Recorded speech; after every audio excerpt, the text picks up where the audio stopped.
മിശിഹായിൽ അനുഗ്രഹീതരായവരെ, ദിവ്യകാരുണ്യ യേശു ഈ ദിവസം നിങ്ങളെല്ലാവരെയും സമൃദ്ധമായി അനുഗ്രഹിക്കുകയും അവിടുത്തെ കൃപകൾ കൊണ്ടും അനുഗ്രഹങ്ങൾ കൊണ്ടും നിങ്ങളെ ഓരോരുത്തരെയും നിറയ്ക്കുകയും ചെയ്യട്ടെ എന്നും പ്രത്യേകമായിട്ട് പ്രാർത്ഥിക്കുകയാണ്.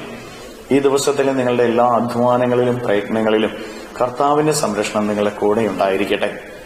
വിശുദ്ധ മത്തായിയുടെ സുവിശേഷത്തിന്റെ 7-ാമത്തെ അധ്യായത്തിന്റെ 21-ാമത് തിരുവചനത്തില് നമ്മൾ ഇങ്ങനെ വായിച്ച് ധ്യാനിക്കുകയാണ്: കർത്താവേ കർത്താവേ എന്നെ വിളിച്ചപേക്ഷിക്കുന്നവനല്ല, എന്റെ സ്വർഗസ്ഥനായ പിതാവിന്റെ ഇഷ്ടം നിർവഹിക്കുന്നവനാണ് സ്വർഗരാജ്യത്തിൽ പ്രവേശിക്കുക. പ്രിയപ്പെട്ടവരെ, പൊള്ളയായ കുറെ വാക്കുകളെക്കാൾ അർത്ഥപൂർണമായ ജീവിതത്തിന്റെ പ്രവർത്തികളെയാണ് ദൈവം ഇഷ്ടപ്പെടുന്നത് എന്ന് തിരുവചനം പഠിപ്പിക്കുകയാണ്.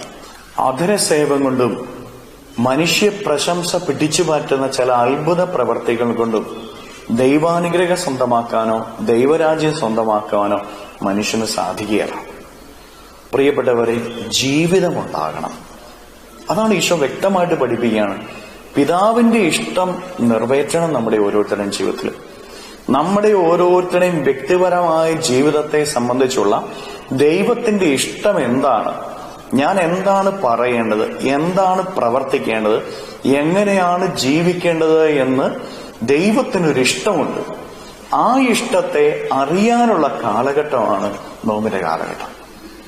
മറ്റുള്ളവർ കാര്യങ്ങളിൽ നിന്ന് നോമ്പുകാലത്ത് മാറി നിൽക്കണമെന്ന് പറയുമ്പോൾ, ചിലതൊക്കെ ഉപേക്ഷിക്കണമെന്ന് പറയുമ്പോൾ, അധികവും പ്രാർത്ഥനയിലായിരിക്കണമെന്ന് പറയുമ്പോൾ അതിന്റെ അർത്ഥം ഇതാണ്: ദൈവ ഇഷ്ടം എന്തെന്ന് തിരിച്ചറിയാനായിട്ടുള്ള ഒരു സമയം. ദൈവ ഇഷ്ടം എന്തെന്ന് തിരിച്ചറിയണം ഈ നാളുകളിൽ. കാരണം എന്റെ ഇഷ്ടത്തിനനുസരിച്ചല്ല ഈ ഭൂമിയിൽ ഞാൻ ജീവിക്കേണ്ടത്. ദൈവത്തിന്റെ ഇഷ്ടത്തിനനുസരിച്ച് ഞാനിവിടെ ജീവിക്കണം. നമ്മൾ ഓരോരുത്തരും പരിശോധിച്ചു നോക്കണം. ഞാൻ എന്റെ ഇഷ്ടത്തിനനുസരിച്ചാണോ ഓരോ കാര്യങ്ങൾ ചെയ്യുന്നത്? എന്റെ സുഖത്തിന് വേണ്ടിയിട്ടാണോ ഓരോ കാര്യങ്ങൾ ചെയ്യുന്നത്? എന്റേതായ വഴികളിലൂടെ നടക്കുന്നതിന് വേണ്ടിയിട്ടാണോ ഞാൻ ഓരോ കാര്യങ്ങൾ ചെയ്യുന്നത്? അങ്ങനെയെങ്കിൽ അത് തെറ്റിന്റെ മാർഗമാണ്, അത് അനുഗ്രഹത്തിൽ നമ്മളെ അകലെയാക്കുന്ന മാർഗമാണ്. ഈശോയുടെ ഇഷ്ടമനുസരിക്കാനായിട്ട് നമുക്ക് സാധിക്കണം. എന്നെക്കുറിച്ച്, എന്റെ പ്രവൃത്തികളെക്കുറിച്ച് ഈശോയ്ക്കൊരു ഇഷ്ടമുണ്ട്, ഈശോയ്ക്കൊരു പദ്ധതിയുണ്ട്. ഞാൻ അത് അറിയണം, അതനുസരിച്ച് പ്രവർത്തിക്കണം. അപ്പോഴേ എനിക്ക് ഈശോയുടെ അനുഗ്രഹം നേടിയെടുക്കുവാനായിട്ട് സാധിക്കുകയുള്ളൂ. ഈ നോമ്പുകാലം ചിലതൊക്കെ മാറ്റിവെക്കുമ്പോൾ, കൂടുതൽ സമയം ദൈവസന്നിധിയിൽ ചെലവഴിക്കുമ്പോൾ, ഈശോയെ എന്നെക്കുറിച്ചുള്ള നിന്റെ പദ്ധതി എന്താണ് എന്ന് എനിക്കൊന്ന് വെളിപ്പെടുത്തി തരണമേ, അതനുസരിച്ച് ജീവിക്കാനുള്ള കൃപ എനിക്ക് നൽകണമേ എന്ന് പ്രാർത്ഥിക്കുക. കരങ്ങളെ യാചനയോടെ പിടിച്ച നമ്മുടെ ജീവിതത്തെയും ജീവിതത്തിന്റെ എല്ലാ കാര്യങ്ങളെയും നമ്മുടെ ജീവിതത്തിന്റെ കുറവുകളെയും ഈശോയ്ക്ക് കൊടുത്ത് നമുക്ക് സ്തുതിക്കാം. ഹല്ലേലൂയ. ഈശോയെ നന്ദി. Hallelujah, hallelujah, hallelujah, hallelujah, hallelujah, hallelujah. കർത്താവായ ഈശോയെ, മക്കളെ ഓരോരുത്തരെയും സമർപ്പിക്കുന്നു. ഓരോരുത്തരെയും അനുഗ്രഹിക്കുകയും ആശീർവദിക്കുകയും ചെയ്യണമേ.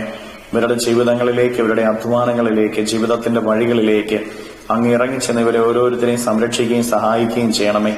ഇവരുടെ ജീവിതത്തിൽ നിന്ന്, ജീവിതത്തിന്റെ വഴികളിൽ നിന്ന് സർവ്വ തിന്മകളെയും ബന്ധനങ്ങളെയും കെട്ടുകളെയും പിശാചിന്റെ ഉപദ്രവങ്ങളെയും പൈശാചിക ശക്തിയുള്ള പ്രവർത്തനങ്ങളെയും തടസ്സങ്ങളെയും ശാപങ്ങളെയും ദുരിതങ്ങളെയും ബന്ധിച്ച് നിർവീര്യമാക്കി നരകാഗ്നിയിലേക്ക് അട്ടിപ്പായിക്കുന്നു.